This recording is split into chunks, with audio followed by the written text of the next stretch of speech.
Hello नमस्कार। मैं RK Saxena excellence mastermind coaching Rewa Madhya Pradesh.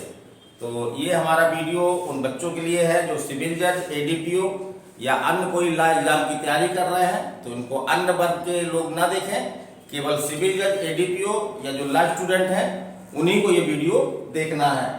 तो इस वीडियो में आज हम बात कर रहे हैं, बहुत महत्वपूर्ण टॉपिक है। यहाँ से क्वेश्चन आपके प्री में बनते हैं और मुख्य परीक्षा में ये पूरा के पूरा आपका लिखने के लिए आ जाता है।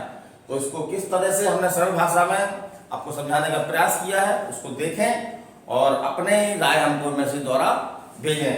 तो आज हम पढ़ाने जा रहे हैं आपको सीआरपीसी 1973। सीआरपीसी 1973 में जो संक्षिप्त ट्रायल है जिसको हम बोलते हैं समरी ट्रायल, तो उसके बारे में क्या क्वेश्चन एग्जाम में बन सकते हैं उसको आज हम बताने का प्रयास कर रहे हैं। तो इसको आप ध्यान से देखें। चलिए चलते हैं पहले। तो किस अध्याय में है ये क्वेश्चन बन सकता है आपका। तो अध्याय 21 में है। 21 में क्या है आपका? समरी ट्रायल, संक्षिप्त विचारण। अब देखिए क्या क्वेश्चन बनते हैं। एक तो बनता है क्वेश्चन आपका कि किस धारा से किस धारा तक में ये, तो धारा 260 से लेकर के 265 तक में संक्षिप्त ट्रायल के प्रावधान किए गए हैं। कुछ ऐसे छोटे प्रकृति के मामले होते हैं जिनमें लंबा ट्रायल जरूरी नहीं होता है, तो इसी उद्देश्य से जो है वो संक्षिप्त ट्रायल का उपयोग इसमें किया जाता है। अब हम बात करते हैं कि समानतः जो है वो जो 2 वर्ष तक के कारावास से दंडनीय अपराध है उन्हीं का जो है वो समरी ट्रायल हो सकता है। अब हम बात कर रहे हैं धारा 260 की। तो इसकी पहली धारा है आपकी 260। तो इसमें संक्षिप्त विचारण करने की शक्ति। तो इसमें मुख्य रूप से आपकी 3 बातें कही गई हैं। एक बात तो कही गई है कि कौन से मजिस्ट्रेट जो है वो संक्षिप्त विचारण करने के लिए पावर रखते हैं, शक्ति रखते हैं। तो चलिए हमने दिखाया एक तरफ से। तो पहला टॉपिक कौन हो गया आपका? मुख्य न्यायिक मजिस्ट्रेट, जिसको हम संक्षेप में क्या बोलते हैं? सीजीएम, चीफ जुडिशियल मजिस्ट्रेट क्या बोलते हैं? सीजीएम। दूसरा आपका जो महानगर होते हैं, वहां पे महानगर मजिस्ट्रेट होते हैं, तो उनको भी जो है वो समरी ट्रायल सुनने की पावर है।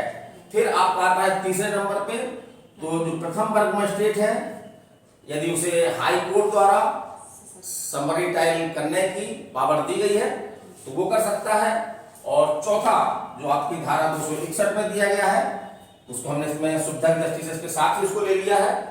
तो द्वितीय वर्ग मजिस्ट्रेट जो हाई कोर्ट, सुप्रीम उच्च न्यायालय द्वारा सशक्त किया गया हो। लेकिन यहाँ पे 2 शर्तें हैं। एक शर्त तो यही है कि सशक्त किया गया हो तभी ये ट्रायल कर सकता है। द्वितीय वर्ग मजिस्ट्रेट सामान्य स्थितियों में ट्रायल नहीं कर सकता। और दूसरा जो है वो ऐसे अपराधों का ही ट्रायल कर सकता है, विचारण कर सकता है जो कि अधिकतम 6 माह तक के कारावास से दंडनीय हो। तो ये बात आपको समझ में आ गई होगी, है ना। चलिए हम आगे चलते हैं। तो किन अपराधों का, वे कौन से अपराध हैं जिनका समरी ट्रायल हो सकता है? तो धारा 261 में ही सूची दी गई है। हम उसको सुविधा की दृष्टि से हमने उसको जो है वो मिक्स कर लिया है। तो इसको आप दिमाग में रख सकते हैं। एग्जाम में, मेंस एग्जाम में भी आप इसको इसी तरह से लिख सकते हैं, आपका नंबर जो है वो ठीक ठाक मिलेंगे। तो पहला तो है कि ऐसे अपराध जो 2 वर्ष तक के कारावास, अधिकतम 2 वर्ष तक के कारावास से दंडनीय है, उनका समरी ट्रायल हो सकता है। इसमें थोड़ा सा बात उल्टी कही गई है हमारी जो सीआरपीसी है कि ऐसे अपराध जो मृत्युदंड, आजीवन कारावास या 2 वर्ष से अधिक के कारावास से दंडनीय नहीं है, उनका ही जो है समरी ट्रायल हो सकता है। फिर देखा हमने तो संपत्ति से संबंधी अपराध, इसमें संपत्ति का मूल्य कितना है? 2000 है ना। तो यहाँ की चीज हम नोट कर लें कि जो हमारी मूल संहिता थी उसमें कितनी राशि दी गई थी? 200 रुपए दी गई थी। उसमें कितनी राशि दी गई थी? 200 रुपया।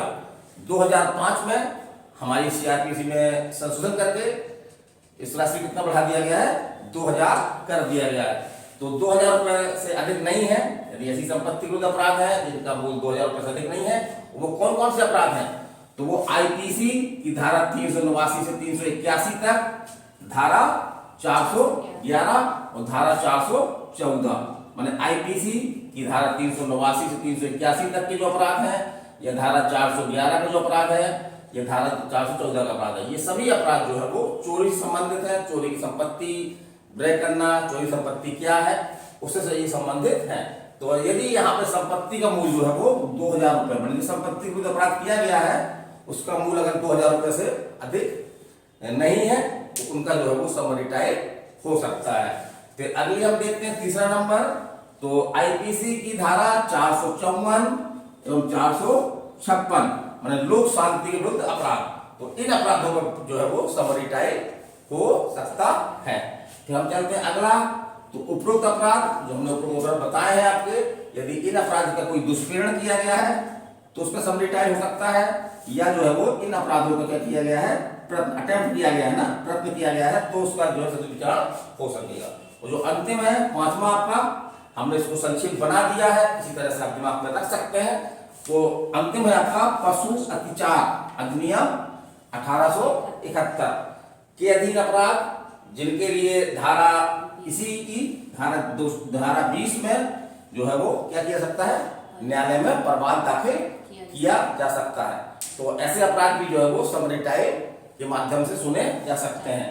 फिर यहाँ पे हम देख रहे हैं एक इसमें विशेष पॉइंट है, यहाँ से क्वेश्चन बनता है आपका कि यदि मजिस्ट्रेट जो है समरी ट्रायल कर रहा है और उसको ऐसा प्रतीत होता है कि इसका समरी ट्रायल करना जो है वो जरूरी नहीं है, अवांछनीय है ना, तो वो पुनः जो है वो कार्रवाई प्रारंभ कर सकता है और किसी नए विचारण के अधीन जो है उसकी सुनवाई कर सकता है।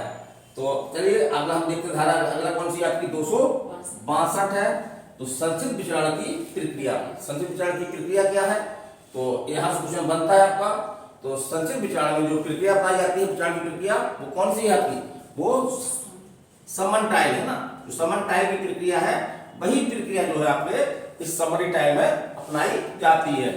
और दूसरी बात कही गई है कि इसमें समरी ट्रायल में यदि न्यायालय ने कोई विचारण किया है और दोषी होने पर दंड देना चाहता है तो वो दंड जो है वो कितनी अवधि तक हो सकता है, तो दंड जो है वो कितना हो सकता है, 3 मास तक का, मतलब 3 मास से अधिक तक का दंड इसमें नहीं दे सकता। यहाँ से क्वेश्चन कई बार आपका आया है कि संक्षिप्त विचारण में अधिकतम कारावास कितना दिया जा सकता है, या अंतिम कारावास कितना हो सकता है, तो कितना हो सकता है, 3 माह से अधिक नहीं हो सकता है।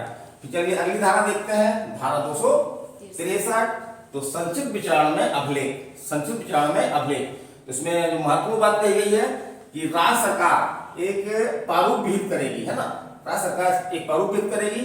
इसमें जो है वो मजिस्ट्रेट जो है किन बातों का उल्लेख करेगा, तो हमने इसी धारा 263 में है, उसको आप देख लीजिए। जैसे कि आपका मामले का क्रम क्या है ना, अपराध कब किया गया है, प्रवाद के द्वारा किया गया है कि पुलिस रिपोर्ट के आधार पर किया गया, ये बताना होगा। प्रवादी अगर है कोई तो प्रवादी का नाम, अभियुक्त का नाम, उसके माता पिता का नाम, उसका निवास स्थान, है ना, यदि अभियुक्त ने अभिभाग किया, अपने दोषी होने का उसने स्वीकार किया है तो उसका उल्लेख होना चाहिए, जो साक्ष्य हैं उनका उल्लेख होना चाहिए, और अंत में जो है वो निर्णय या अन्य आदेश जो मजिस्ट्रेट दे रहा है, और अंत में जो है वो मामले खत्म होने की अंतिम तारीख, मामला खत्म होने की अंतिम तारीख। तो इन बातों का उल्लेख जो है वो आपके समरी ट्रायल के अभिलेख में होता है।